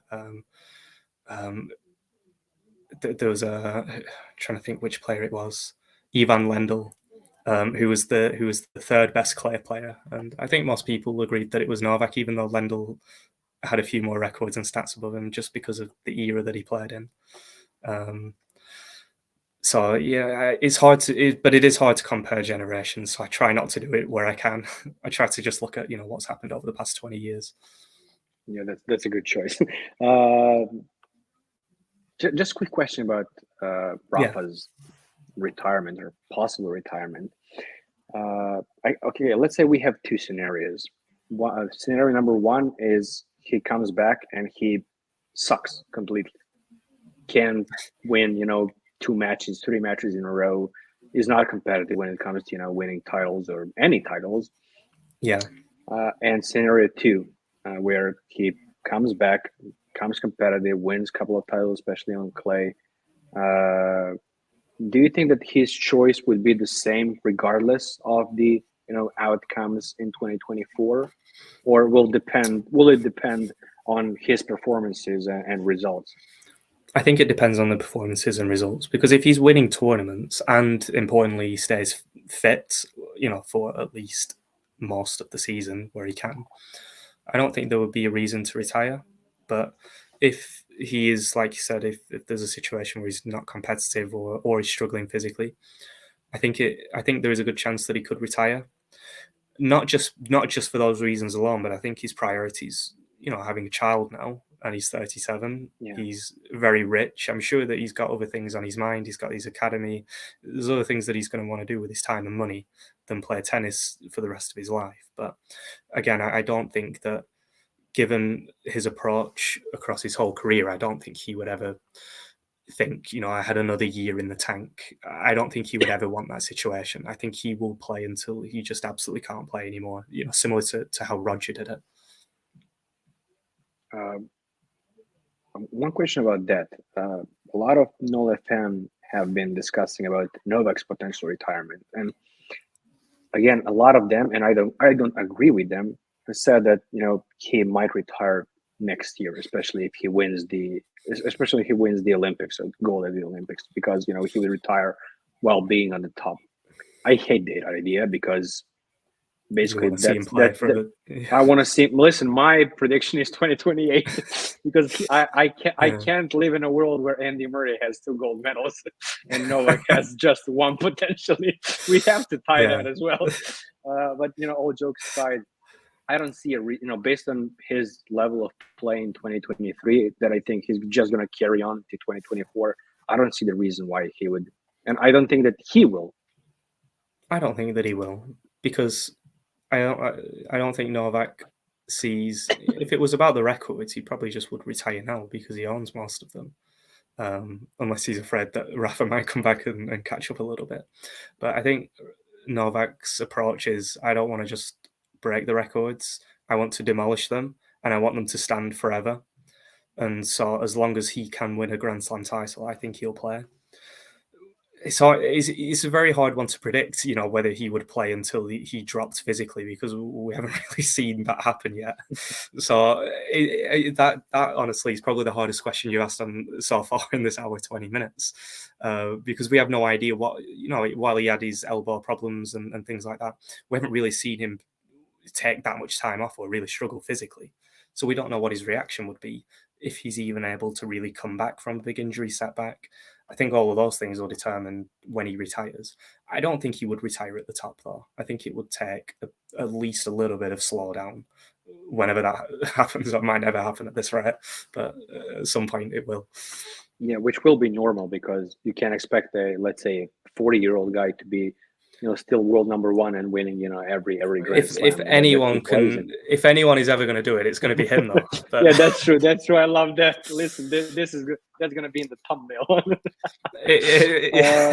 You can put that as the title. It takes me back to there's a viral tweet that I always see that it was about NBA basketball. Somebody tweeted in 2015, "Thank God LeBron James is 30 now, so we won't have to see him around much longer." You've probably seen the same one.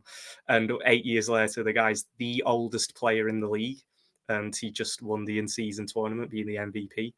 And we're kind of seeing the same thing with Novak. I'm sure that people are like, how much longer can this go on for? And there's no end in sight, unfortunately, for them. No, I love that, and I completely agree with it. What do you think his 2024 season is gonna look like, or can look like? Do you think that he can win? Do you think that he can win all 4 majors and the Olympics?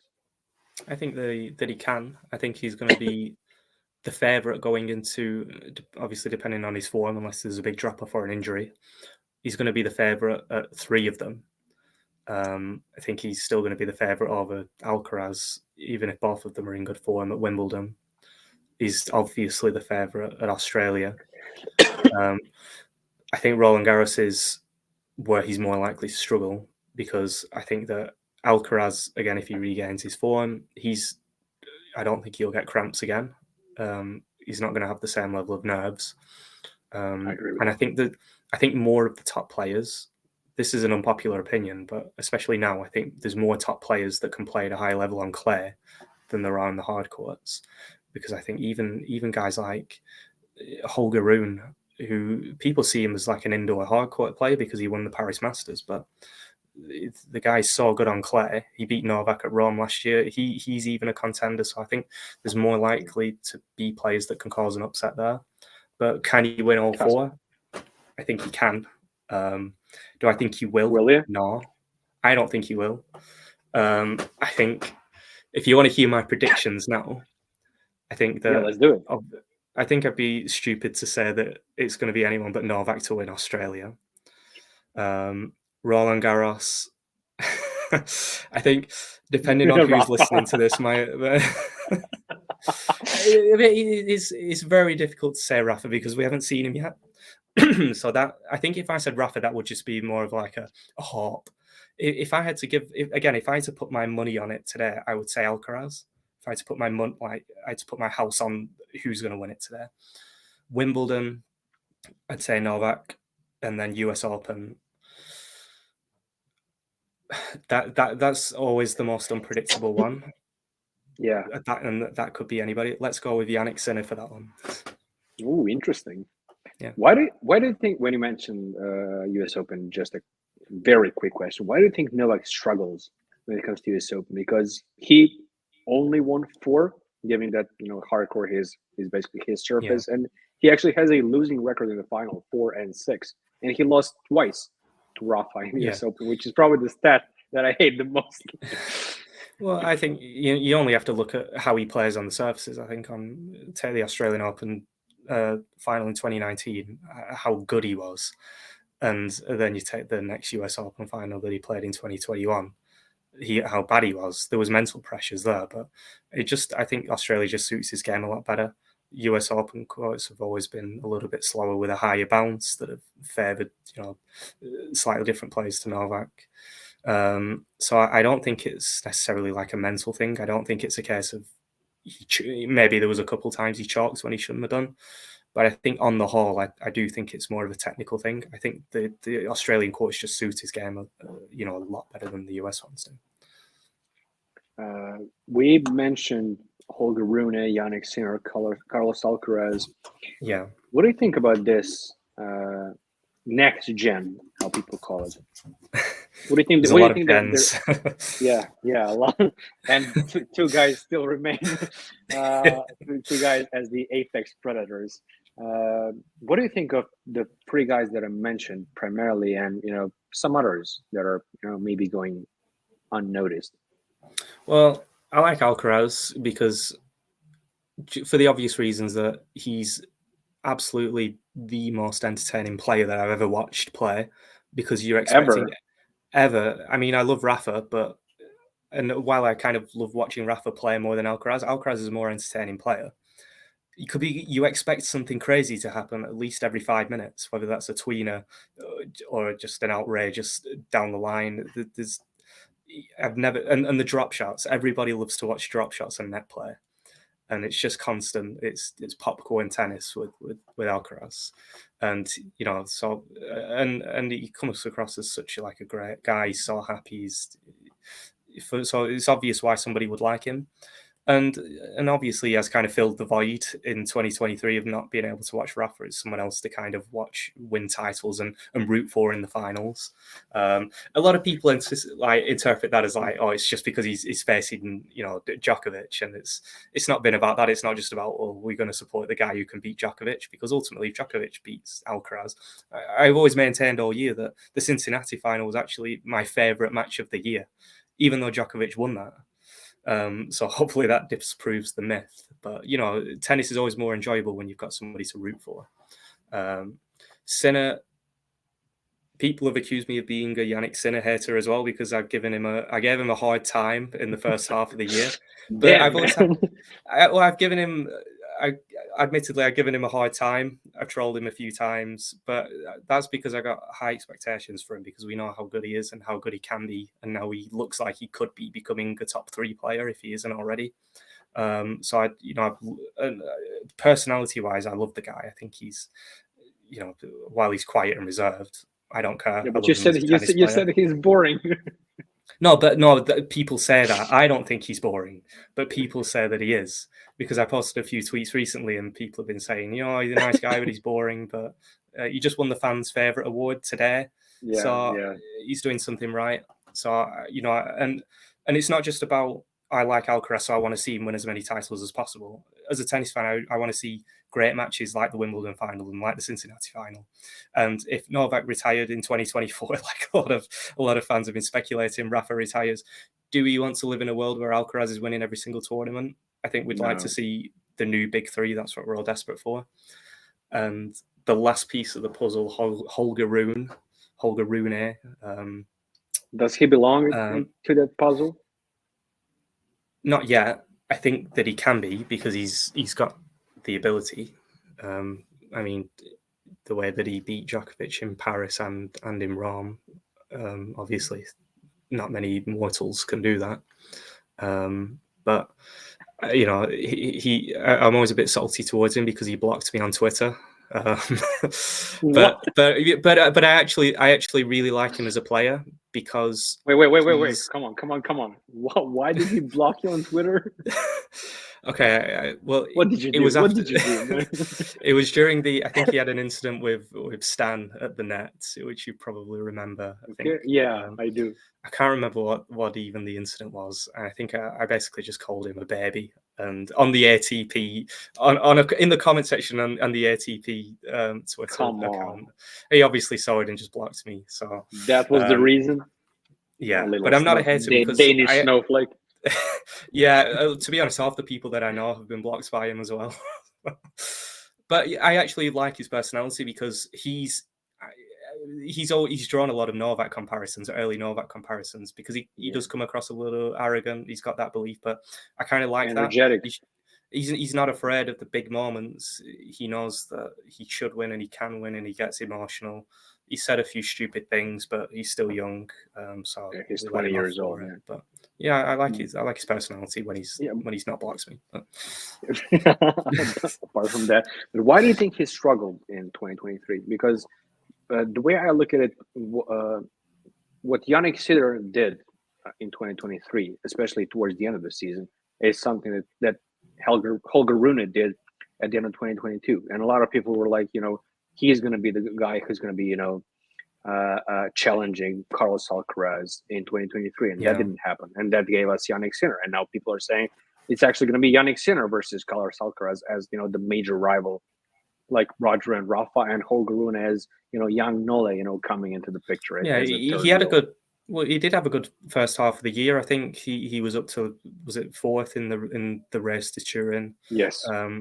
And I think at Wimbledon, I think he played Alcaraz, didn't he, in one of the rounds? Was it Alcaraz that he lost to? Yeah, I think it was Alcaraz that he lost to in the quarterfinals. So I still consider that a good run. He lost to the eventual champion.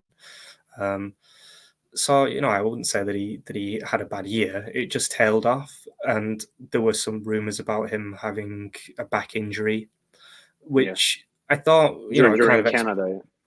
Yeah, it explained some of the struggles, but I found it weird at the time that, well, why is he still playing every tournament as often as he can if he's got these physical issues? But, so it's an interesting year, but I don't have any concerns because he's still 20 years old. I think, again, Alcaraz has probably set some unrealistic expectations for how good a teenager should be.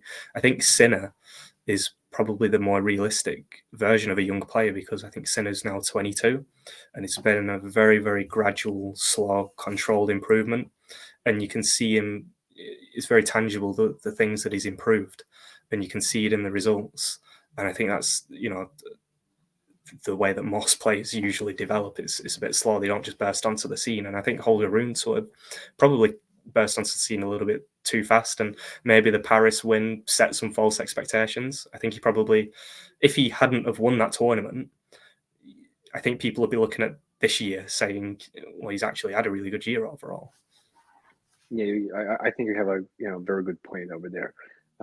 One name I also wanted to mention is the recent next gen champion, my compatriot Hamad Medjedović. What do you think of him, and what can we expect from him in the future? Well, admittedly, I didn't know a lot about him up until very recently. So I knew the story about how Novak had helped him. That was news to me before he even won this next gen finals. So I already knew the story. So from my perspective, he might have had some good results, but he's very much come out of nowhere.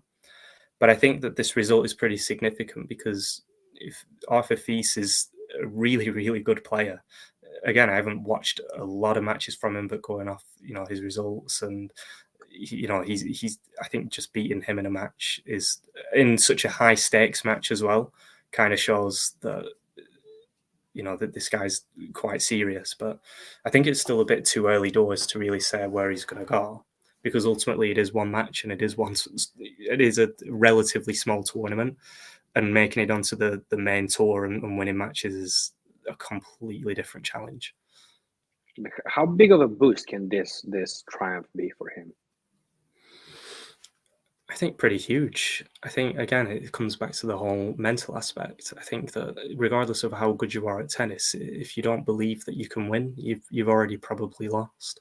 So you know, True. while it is a small tournament in some respects, if he'd have lost it, then his mindset is, well, if I couldn't even win this, even if it's against a good player like Fils, how am I going to do on the main tour? So I think you have to win as much as you can for obvious reasons. Yeah, completely agree with that. Let's talk a little bit about Rafa / Novak's best or worst moments from both your and my perspective. Yeah. Again, these are the two guys who are two greatest players of all time. Again, we have to say, numbers-wise, statistically speaking, they have won the most majors, Masters 1000, whatever. What is your favorite, Rafa moment victory? I think, especially in recent times, probably Roland Garros 2020. If it's just speaking about the rivalry between Rafa and Nadal, Yeah. For obvious reasons, and I think because it's more recent, it's still fresh in the memory. Whereas a lot of the older matches take, the US Open finals, while it's great to look back on them and reflect, I was a lot younger then, and they were the 2010 US Open final was over 13 years ago, which is like half of my life. So while I can remember it and have rewatched it many times, I think the recent matches are what feel a bit more special to me because I think they're just a bit fresher. What about yourself with the Novak moments? Listen, my favorite, I mentioned before, how much I respect Rafa's record at Roland Garros. So my favorite would have to be 2021, semis victory, especially because Novak was losing. He lost the first set. He was being demolished actually in the first set. I think at one point it was 5-0 toward for Rafa, and then Novak managed to win a couple of games. It ended 6-3 for Rafa, but as I said, Novak managed to return it and ultimately win the Roland Garros and keep that dream of the calendar Grand Slam alive. But if you ask me for it, when it comes to best moment, I would say it has to be that 2012 Australian Open final. Not only because it is probably the best tennis match, especially Grand Slam, especially when it comes to these two guys that I watched live. It lasted for almost like 6 hours. They couldn't stand. But I always say that Novak played semifinals against Andy Murray a day before that. That match lasted 5 hours. So he basically played 11 hours of highest possible level of tennis against two of the three of his biggest rivals and managed to win them both. That's why I would say the best one. When it comes to the worst one, you mentioned already one of them, and that is that 2013 US Open loss. I don't know why he actually kept losing those US Open finals. Finally, he broke that curse. This year, I still have trauma from that 2021 loss against Medvedev that you mentioned. Thank you for that. But that 2013, because I really thought that was his tournament, and then Rafa came in, and it was 3-1 in Rafa's favor, but I felt like he almost semi demolished Novak. It's interesting that you said that the Roland Garros final really bothered you, because one of the finals that doesn't bother me really at all is actually the Australian Open final 2019 when Novak demolished Rafa. Best performance I ever saw from him. I think that is the best that I've seen Novak play. I don't think Rafa played well in the final, but let's not pretend that his level was extremely high the entire tournament. And regardless of the past records, a lot of people were saying that this is Rafa's year to beat him in a final, but it didn't happen. He didn't play his best, but I've never seen Novak play a match better than that. Even going back to 2011, 2015, while they were his prime years, I think 2019, that final was, I've never seen anything like it. Every shot that he was hitting was just gold. But that's the reason why it doesn't really bother me, because I think Rafa never stood a chance. He could have played that final 1,000 times and he never would have won it. The similar reason, I guess, with the Australian Open 2012, while that was, obviously a close match, it could have gone either way. I think Rafa said that it didn't bother him as much because he gave it 100%, and it wasn't enough. And Novak, was 1% better when he needed to be. I think the one that does bother me the most is the Wimbledon semi-final 2018. 2018? Yeah, that was an epic. Because while the match was great as a neutral, I'm still a little salty about the whole roof situation. And, it could have, maybe the roof didn't make a difference in the end. We'll never know. But I think that it felt like it wasn't just one player was better on a particular point. It felt like there's something else that's kind of got him, that's involved in that result. I'm not using it as an excuse. I'm just saying that's why it bothers me, because if it was outdoors like it should have been, but Novak would have won, it still would have been sad, but I think it would have bothered me a lot less.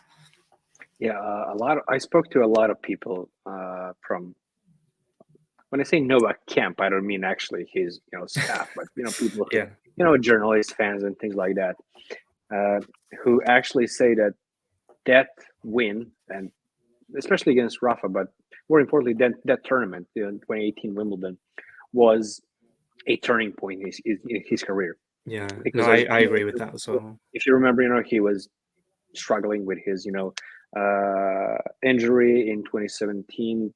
It was the only year, apart from after the 2011, when 2010, where he didn't win a single major. He came into the tournament ranked 27, which is the lowest that he has been ever since he it feels like you're saying, speaking another language when you say that. I can't even imagine it. 27. Yeah, and even I spoke to the most hardcore Nole fans. At that point in time, they were like, it's over. He has no chance, and he showed us why. He achieved what he managed to achieve. Yeah, 5 years. And I don't think it wasn't that Novak was playing like a 27 seed and Rafa played badly and gave him some confidence. I thought both guys played. That was Rafa's best Wimbledon match since 2011. He played at his best, and Novak did too. So the performance kind of came out of nowhere. Maybe it was because he was playing Rafa, that extra motivation to win. Maybe if he played against a lesser player, he might not have played up to it. What would you pick as Rafa's best performance against Novak? It doesn't have to be a major. It can be a Masters or. I think it's either Roland Garros 2020 or the US Open 2010. What about Monte Carlo 2012? I don't know if you remember that. No, yeah, I remember the result, but it's hard to remember the exact match. So I want to rewatched it as many times as the 2010 US Open final. But in the US Open, especially in that year, Rafa was as complete as he probably has ever been in terms of his all-round game. But then 2020 Roland Garros was a demolition, and I don't think Djokovic played his best, but he played well. I don't think he was playing poorly, but I think he got his strategy completely wrong. But Rafa was brilliant the whole tournament. So yeah, they were kind of different performances against a different version of Novak, but equally as sort of impressive to me. Different question. Worst performance? I think probably 2015 Roland Garros. Roland Garros, really? 2015. Yeah. I think if you're going to get beaten down that badly at Roland Garros, and Novak was good that year. I know he lost the final, but he was very good that year. Yeah. Still can't believe that.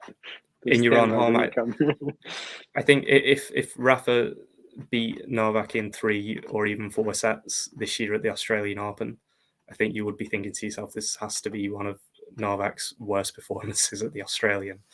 A couple of losses in 17 and 18 aside, Would you like to see them face each other next year? Yeah, 100%. While on any court, I'm really fascinated. I know it's been one-way traffic for the past 10 years on hard court, and maybe a little less so on grass because the match was close. Literally 10 years. It's always, I wanted Rafa and Novak to play in 2022 Australian Open. Tongue in cheek. It's always good to avoid him where you can because nobody wants to play against him. But again, I don't. For me, I'm not just. I know that you're admittedly a Novak fan, so for you, it's about I want to see Novak win as much as I can, as much as he can. Sorry, for me, it's like I guess I'm more of a tennis fan than first. So while I love Rafa, I want to see good tennis. I don't just want to see him win titles and it just be an easy ride. You know what I mean? So yeah, I absolutely would love to see them play each other, even if it means that Rafa loses. I think it's just fascinating to watch. Yeah, that's completely fair and a fascinating thought, honestly. I'm going to be afraid to share this on Twitter because I think that a lot of Rafa fans will be hating you because of that. All jokes aside, it's a hard one because it's not that I'm not saying that it's like the sport then Rafa and I'm putting Rafa a tier below, but ultimately I'm not a Rafa fan because I worship him as a man and he's like a god. I like Rafa first and foremost because he's a tennis player and I'm a tennis fan. If I didn't like tennis, I wouldn't be a Rafa fan. So I'm not here to just watch him win as many titles as possible. I want to see him play tennis. I want to see him play against the best tennis players, make history, play memorable matches. Whether he wins or loses, that's sort of, I guess, a byproduct or like an outcome of all of those things. Yeah, I love that. When you said toughest, which one would you rank as his toughest Grand Slam title run? That he's won. Yeah.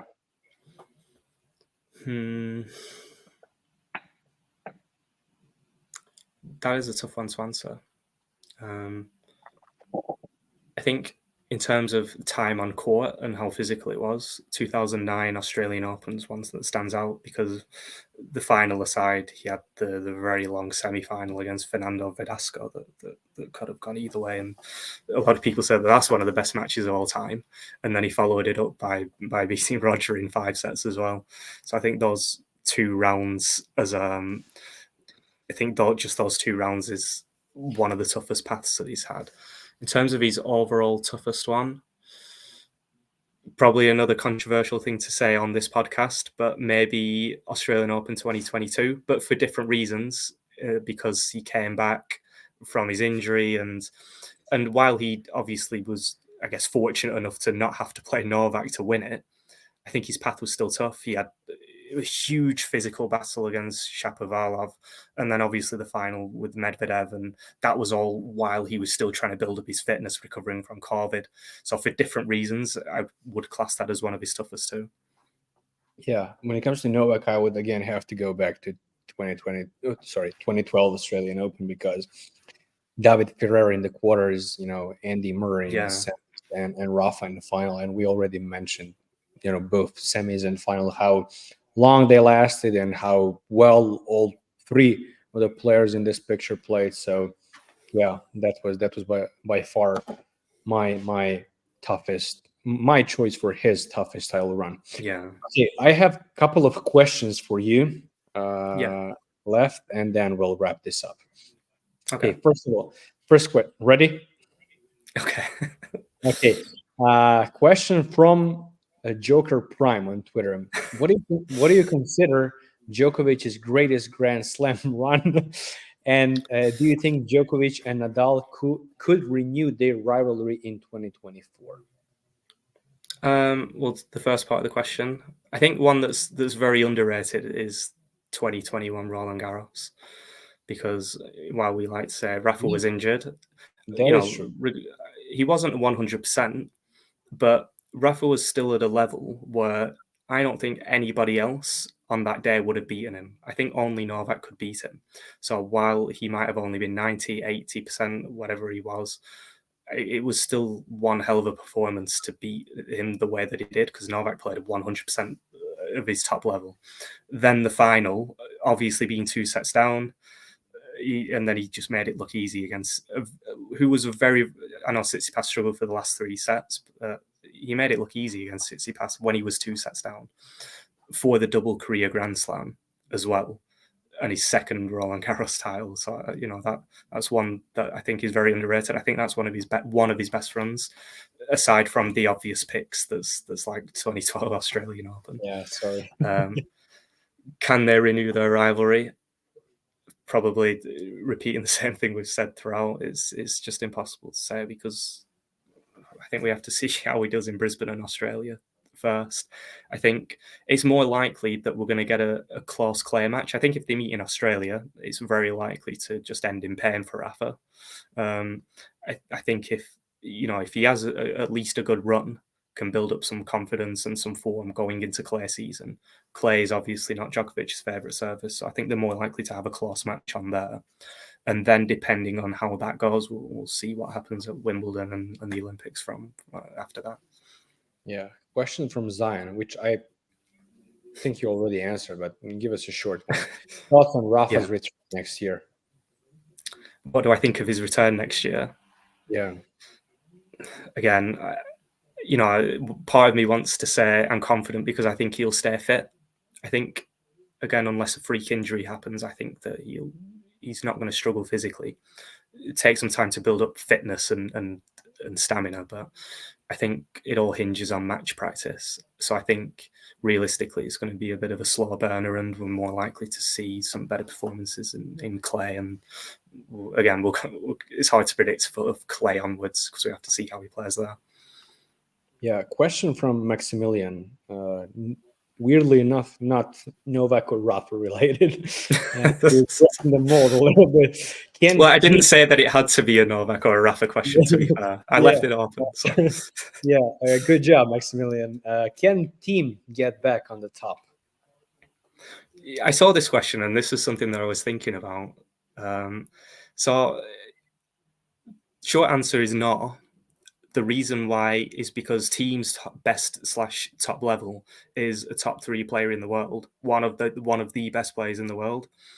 Is he going to get back to that? I mean, his wrist injury was, nearly 3 years ago now, a couple of years, well over 2 years ago, I think.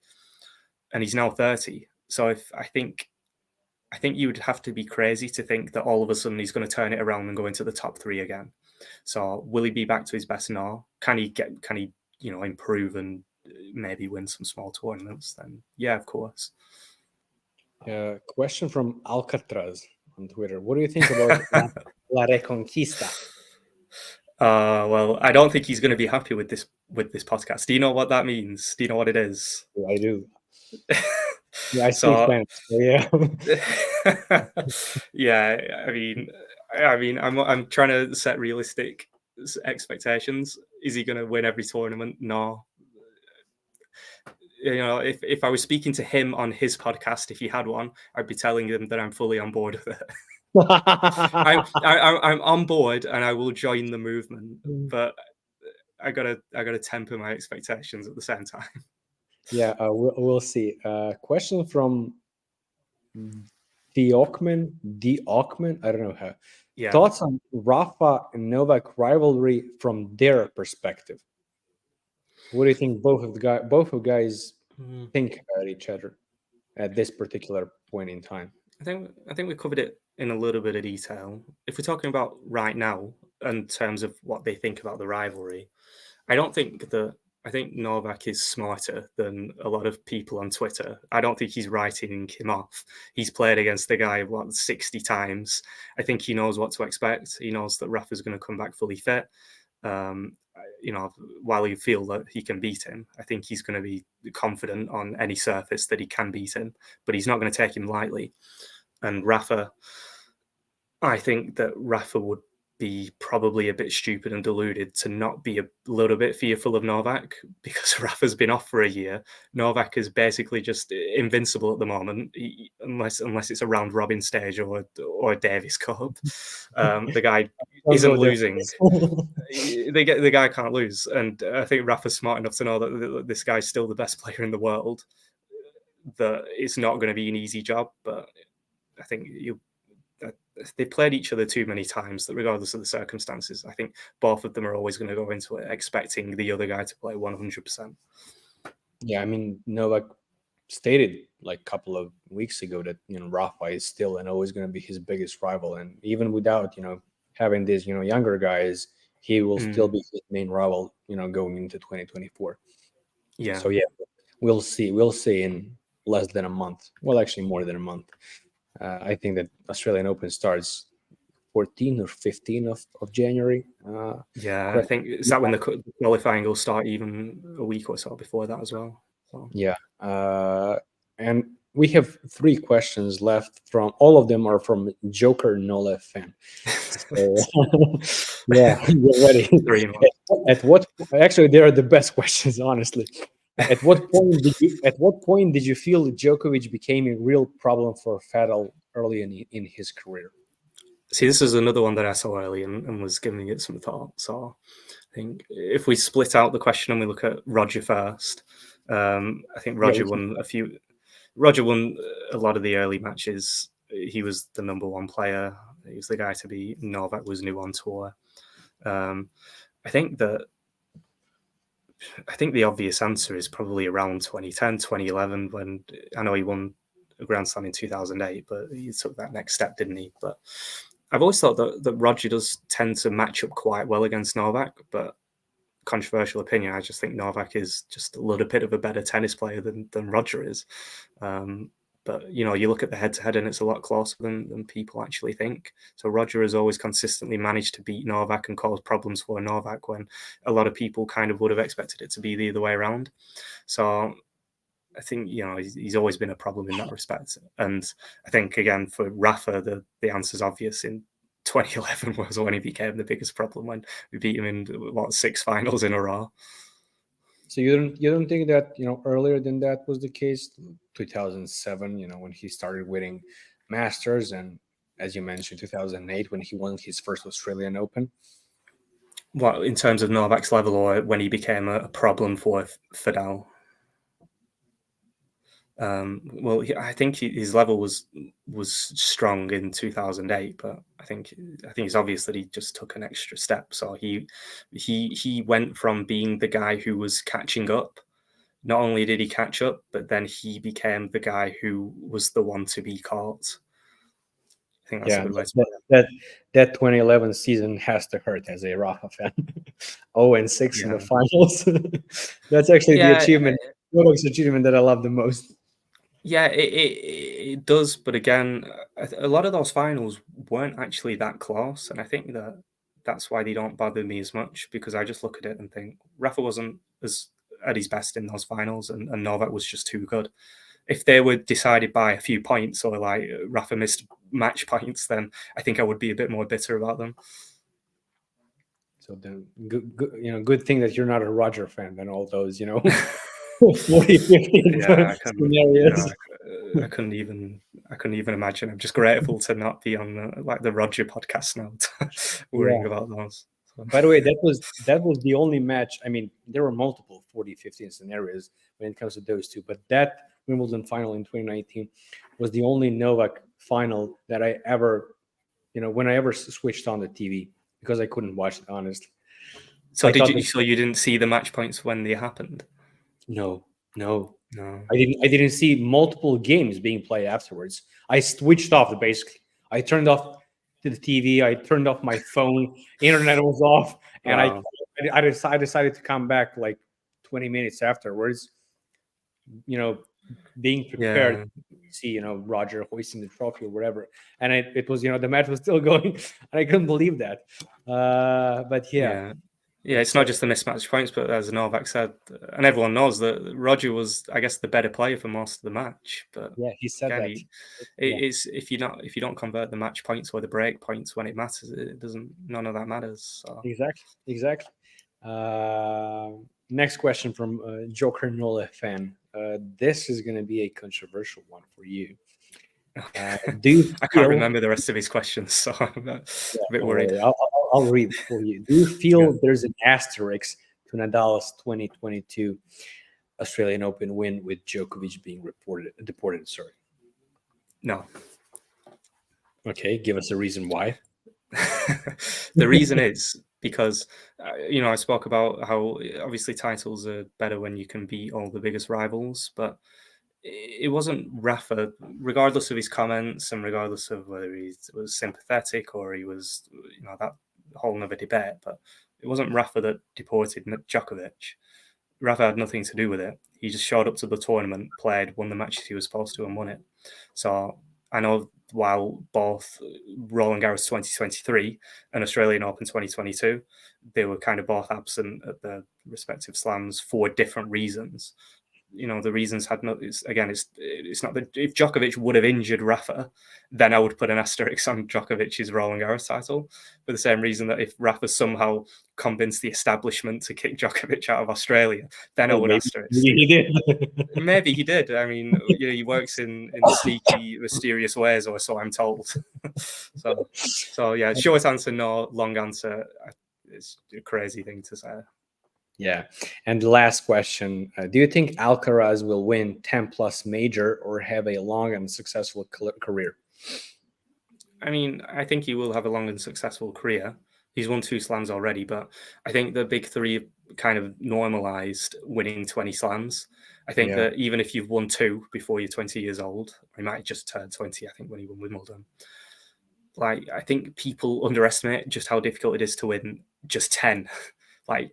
10 would put him fifth. I know that would it put him 5th? I know behind Pete Sampras and the big 3. The big 3 and Pete Sampras who have 10 plus. I think it's I think that question to me is worded to say 10 slams would be an all right result and easily achievable. Do you think he'll do it too? I think that would be an early thing to say. He's definitely going to be like the fifth best player of all time ever. Is a really bold take. So it's hard. I think it's hard to say, even no matter how good he is now. I think the more interesting answer is that I think he will. I think it's very, very hard to get to 20, but I think he can win 10. Yeah. What about? Let me ask you something. I wanted to ask you a little bit earlier when we were talking about next gen, especially Carlitos. Do you think that he is thinking about Novak way too much? Yeah, I think he was a bit too obsessed with the world number one. I think it's a good thing that he's open and honest about it. But it did get in his head. I think there was a bit of a mental thing there. I think he was feeling a bit more pressure, for sure. I think that translates into his game. He played a lot more rushed. He looked a lot more frustrated, not just because he was struggling, but I think the struggles came because he was rushing, and I think it was a bit of a vicious cycle. So I think that's why I'm expecting some better things from him next year, because I think it'll be a little bit of a reset. He won't be thinking about the rankings. He'll just be thinking, well, I can pick up some points in Australia that I didn't have before. It's a clean slate for the rest. It's Turin. I think long term, again, while we've said this a few times, I think Novak will eventually drop off. Novak isn't Carlos Alcaraz's main rival. So I think if he does get a bit obsessed with him over the next year, even 2 years, I think, he's got another 15 years to play, doesn't he? So it's not something that I'm personally worried about as a fan. Yeah, we'll see. Okay, that will be all. I wanted to thank you, buddy, so much for, first of all, accepting to, come on show. As I told you, it takes guts, it takes courage. But more importantly, I just wanted to tell you that I had a really good time. This was so much fun. I can't even begin to describe. So thank you again. I hope that you had, fun and yeah, it's nice to have more civilized conversations than on the social media, the ones that I'm used to. So yeah, it was good. Yeah, that's completely true. Pleasure to meet you. Yeah, thank you again, guys. As I said, that would be it. Next week, hopefully, first of all, Mario will return and be with me. I'll try to book some guests. I have a couple of people in mind. I'll see, whether their schedule, allows them, or if they actually want to do it. And please, again, I'll repeat, if you're new here or you haven't subscribed already, which a lot of you haven't done, please consider doing that. I would really, really love if we could reach that, those 1,000 subs by the end of the year. I know it's going to be difficult because we're still lacking 220 people or something like that, but I still think that we can do it. So thank you, guys, and I'll see you next week in a new episode. Bye.